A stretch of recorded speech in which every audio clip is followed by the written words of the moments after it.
And now, by request, I hear people want to hear the Massacre of Glencoe.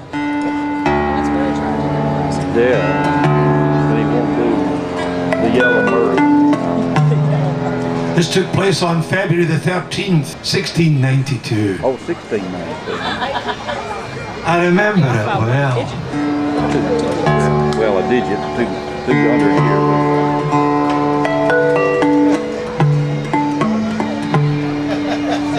This was just early into a period of British history known as the Jacobite uprisings.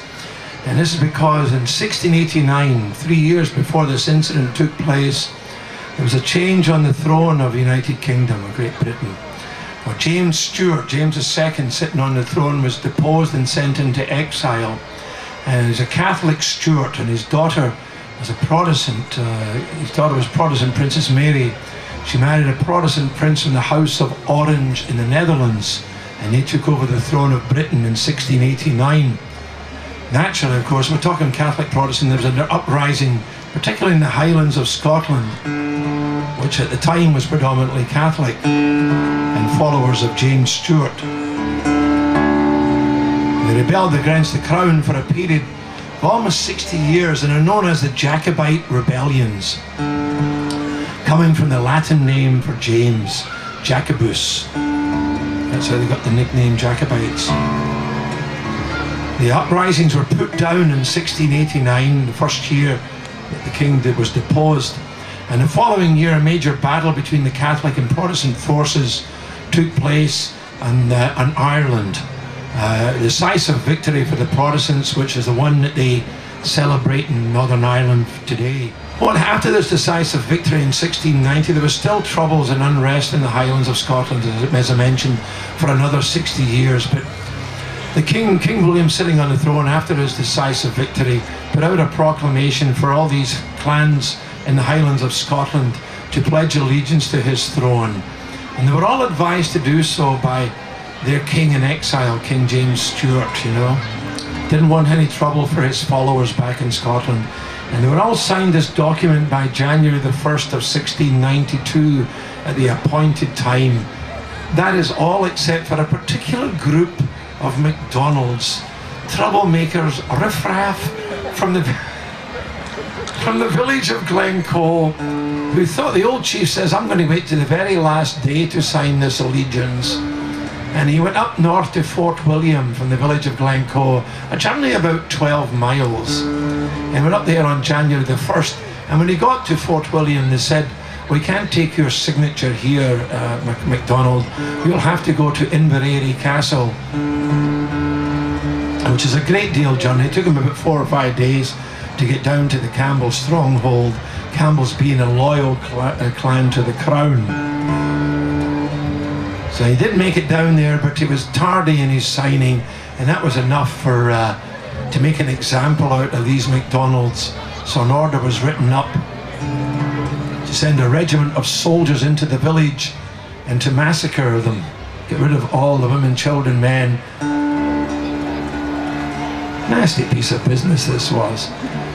So even though he had signed the document pledging allegiance, they sent in these soldiers on February the 1st of 1692. I remember it well. The soldiers, under the command of Captain Robert Campbell, no love lost between the Campbells and the MacDonalds, told the MacDonalds and asked them for hospitality there, of the Highland hospitality, because there was no room for them up at Fort William, and they could billet there in the village for a couple of weeks. And the MacDonalds gladly accepted these soldiers in, these Argyll soldiers. And after giving them the Big Macs and the supersized fries for a couple of weeks, the Campbells threw them in the soup. Right, no problemo. On February the 13th, I remember it well, the Massacre of Glencoe. There were 37 people killed. It could have been a lot worse, but it was nasty enough to cause tremendous repercussions throughout the country. For nothing happened to the king, and nothing happened to the Secretary of State who drew up the orders.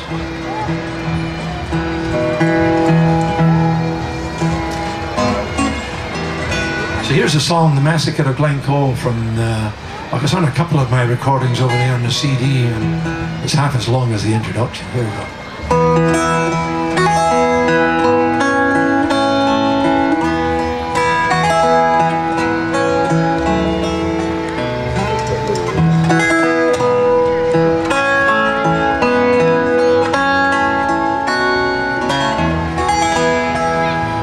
Cold is the snow that sweeps Glencoe and covers the grave of Donald.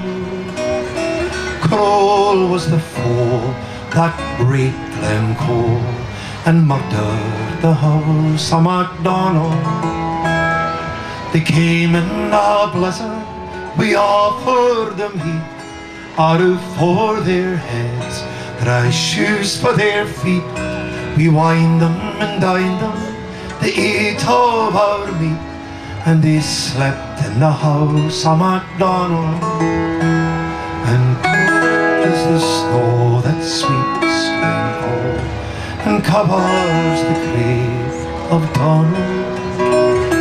Cruel was the foe that raped Glencoe and murdered the house of MacDonald.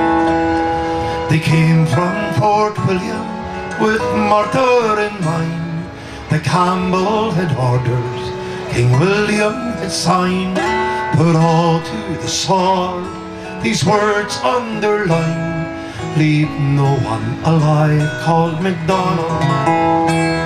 And cruel is the snow that sweeps Glencoe and covers the grave of Donald.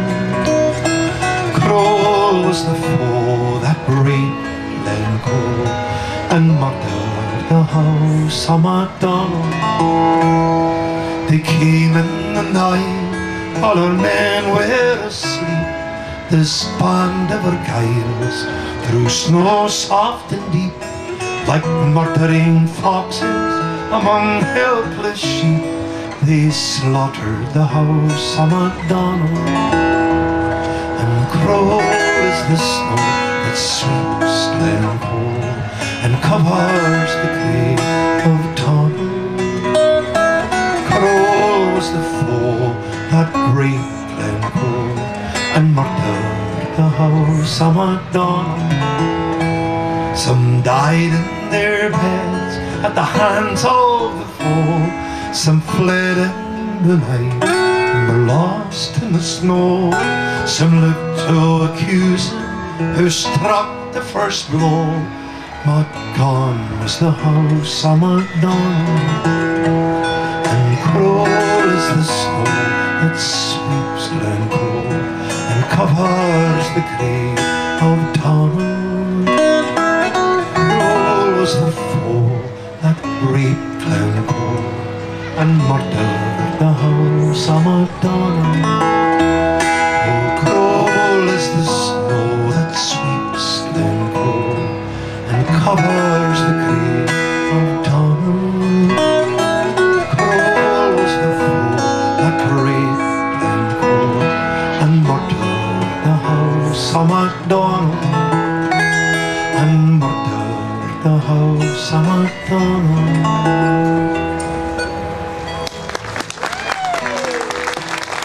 Massacre of Glencoe. Thank you very much, ladies and gentlemen. Sure do appreciate it now.